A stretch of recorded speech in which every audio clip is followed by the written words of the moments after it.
네, 정읍사 작품 정리 시작하겠습니다. 정읍사의 경우에는 남편의 무사귀환을 비는 아내의 마음을 노래하는 노래로 유명한데요. 그렇기 때문에 이 여성 화자의 가장 바탕이 되는 중심 정서는 걱정하는 마음과 염려하는 마음이다라고 정리해 두시면 좋을 것 같습니다. 그리고 요 남편이 무사히 돌아오기를 비는 이러한 화자의 태도를 이전부터 전해져 내려오는 망부석 설화와 관련이 있다라고도 이야기를 해요. 이 망부석 설화는 남편이 돌아오길 간절히 바라던 아내가 죽어서 돌이 되었다라는 옛날 이야기를 뜻합니다. 네. 그리고 이제 운율적인 부분 좀 살펴보면은 여음구, 후렴구, 조흥구라고 부르는 부분이 사용되었는데요. 본문에서 어기야 어강들이 아으다롱들이라고 하는 바로 이 부분을 우리는 여음구 내지는 후렴구라고 보시면 좋을 것 같습니다. 자, 요 여음구 또는 후렴구라고 부르는 구절은 다른 어떤 주제를 강조한다거나 어떤 정서를 심화한다 라고 하는 기능은 전혀 수행하지 않고요.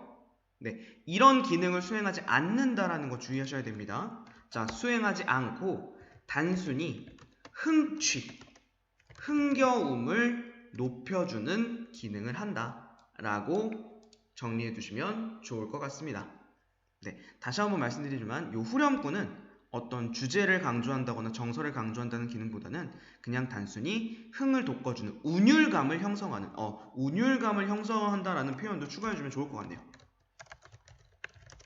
그쵸? 흥취를 더하거나 운율감을 형성하는 기능을 한다라는 거 정도로만 체크하시고 넘어가셔도 좋을 것 같습니다. 자, 그리고 전반적으로 크게 3개의 장면으로 나눠서 본문을 정리해 볼 건데요. 전체적으로 말을 건네는 어조가 사용되었다라고 하는 것도 역시 주목해 볼 만할 것 같습니다. 화자인 아내가 달에게 말을 건네기도 하고요. 아니면 남편에게 말을 건네기도 하는 이런 어조가 사용되었다라는 것이 바로 그 부분이 될 것 같고요. 자, 가장 중요한 부분입니다.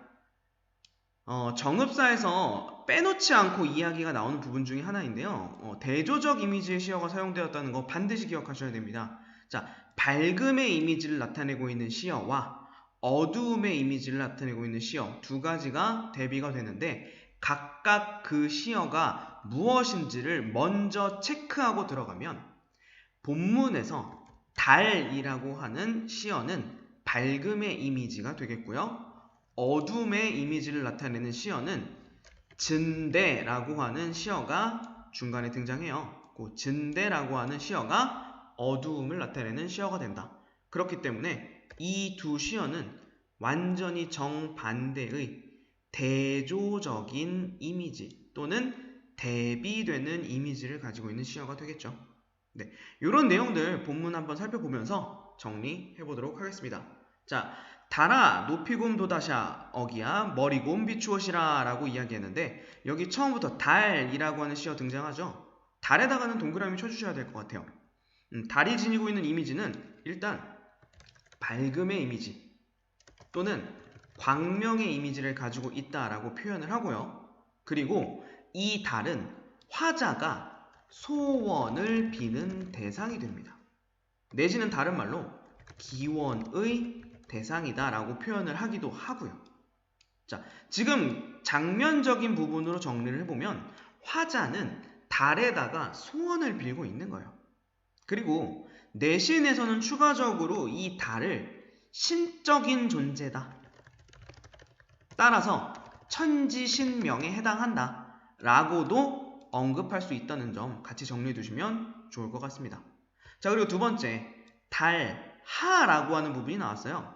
여기서 하라고 하는 말은 달, 아가 아니라 달님이시여 정도로 현대어를 풀이를 해주셔야 적당할 것 같습니다. 이 하라고 하는 건 누구를 부를 때 우리가 흔히 누구누구 야 혹은 누구누구 아 라고 붙이는 혹격조사에 해당하는 애예요. 근데 단순히 혹격조사에 그치는 게 아니라 하라고 하는 혹격조사가 붙으면 높임의 의미를 나타내게 되는 혹격조사가 됩니다. 그래서 달님이시여라고 현대어로 해석하는 게 자연스러워지는 거죠. 그리고 두 번째로 보이는 요 곰이라고 하는 거, 머리 곰에도 쓰였죠. 요 곰은 강조의 의미를 나타내는 전미사예요. 강조 또는 강세 전미사라고 부르는데 얘는 단순해요. 해석하실 때 곱하기 2로 해석하시면 됩니다. 그래서 달님이시여 높이 높이 돋으시어 멀리 멀리 비춰주세요 라고 지금 화자가 달에게 소원을 빌고 있는 거죠. 이해되냐? 그래서 달이라고 하는 밝음의 대상 혹은 기원의 대상에게 화자가 소원을 빌고 있었습니다. 자, 왜 멀리 멀리 높이 높이 돋아서 멀리 멀리 비춰달라고 하느냐? 자, 후렴구가 등장을 하고요. 그리고 나서 두 번째 장면으로 넘어가시면 자, 저제의 려러신고요 어기야 진대를 드디울세라 라고 되어 있는데요. 여기 저제라고 하는 부분은 시장이거든요. 현대어로 풀이면 시장이라서 이게 남편이 장사를 나간 행상이라는 점을 유추 가능해진 거다. 행상이라는 점을 유추할 수 있다라는 부분인 거죠. 그러니까 남편에게 말을 건네고 있는 거예요. 시장에 가 계신가요? 라고. 그러면서 이야기하는 게 진대라고 하는 거 세모로 표시하시면 될 것 같아요. 진대는 어두운 곳이라고 해석을 하시면 되는데 이 어두운 곳은 시적인 분위기를 반영해서 봤을 때 단순히 깜깜한 곳이 아니라 위험한 곳 또는 유혹 같은 것으로 해석하면 자연스러울 것 같아요. 그러니까 남편이 지금 시장에 가 있는데 혹시라도 위험한 곳에 갔을까봐 혹은 다른 어떤 유혹에 빠졌을까봐 디딜까 리을쉐라라고 하는 부분들 보시면 뭐뭐 할까 두렵습니다 라고 하는 어음이에요. 그래서 어두운 곳을 디뎠을까 두렵습니다 라면서 남편에 대한 아내의 걱정과 염려의 태도가 나타나게 되는 거죠.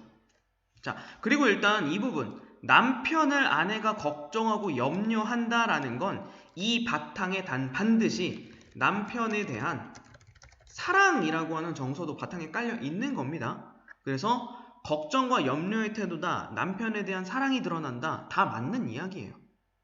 괜찮죠? 그러니까 남편이 어두운 곳을 디딜까봐 두려우니까 달이 밝은 빛을 비춰주었으면 좋겠다라고 첫 번째 장면에서 이야기했던 거죠. 됐죠? 자, 그리고 나서 다시 한번 후렴구 등장하고요. 됐죠? 요 부분만 후렴구네요. 됐죠? 그리고 마지막 장면 가겠습니다. 자, 어느이다 놓고시라 어기야 내 가논데 점글할세라 라고 이야기하는데 여기는 앞부분에 짐을이라고 하는 목적어 넣어주시면 해석이 조금 더 자연스러우실 것 같아요. 짐은이라고 하는 게 더 좋을 것 같네요. 자, 짐은 어느 곳에든 놓고 오세요 라고 이야기하는 거죠. 그러니까 짐은 다 필요 없어. 남편만 무사히 올 수 있으면 된다. 남편의 무사 귀환을 소망하는 거죠. 그렇죠? 짐은 아무데나 놓고 와도 돼. 너만 무사히 오면 돼. 그렇죠? 그러면서 내 가논데 점글할세라 여기도 리을세라 또 나왔네요. 그렇죠? 내가 가는 곳이 저물까 두렵습니다 라고 해석하시면 되겠죠. 저물까 두렵습니다. 그쵸? 여기서 요 네라고 하는 부분을 중의적인 표현으로 해석하기도 해요. 어떻게 표현하느냐? 첫 번째, 화자 자신. 내가 마중 나가는 곳이 어두워질까 두렵다 라고 해석하셔도 되고요. 두 번째, 남편으로 해석하셔도 상관은 없어요. 남편이 돌아오는 길이 저물까 두렵습니다 라고 해석해도 두 개 중에 어떤 걸로 해석하든 간에 화자의 태도와 정서는 앞서 살펴봤던 남편에 대한 걱정과 염려라고 하는 태도로 연결되는 건 동일하니까요. 괜찮죠? 그리고 마지막에 다시 한번 어기야 어강돌이야 아으다롱디리라고 하는 그쵸 후렴구 다시 한번 등장하면서 운을 형성하며 마무리하고 있습니다. 네, 이렇게 해서 정읍사 작품 정리 한번 해봤고요. 이 노래가 우리말로 쓰여진 가장 오래된 시가 작품이다. 혹은 백제 시대에 쓰여진 작품 중에 유일하게 전승되고 있는 작품이다. 이런 내용들도 언급이 되긴 하는데요. 아주 그렇게 중요하게 다뤄야 할 내용들은 아니라서 따로 필기를 하거나 하진 않았어요. 근데 그냥 단순히 참고만 하고 넘어가시면 될 것 같고요.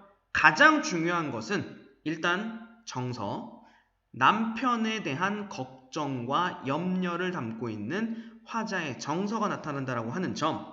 그리고 두 번째, 빛이라고 하는 이미지를 담은 달과 어둠이라고 하는 이미지를 담은 진대라고 하는 이 두 가지의 시어가 정확히 대조적인 시어가 된다라는 거 반드시 정리하고 마무리하시면 좋을 것 같습니다. 네, 정읍사 여기까지 정리하겠습니다.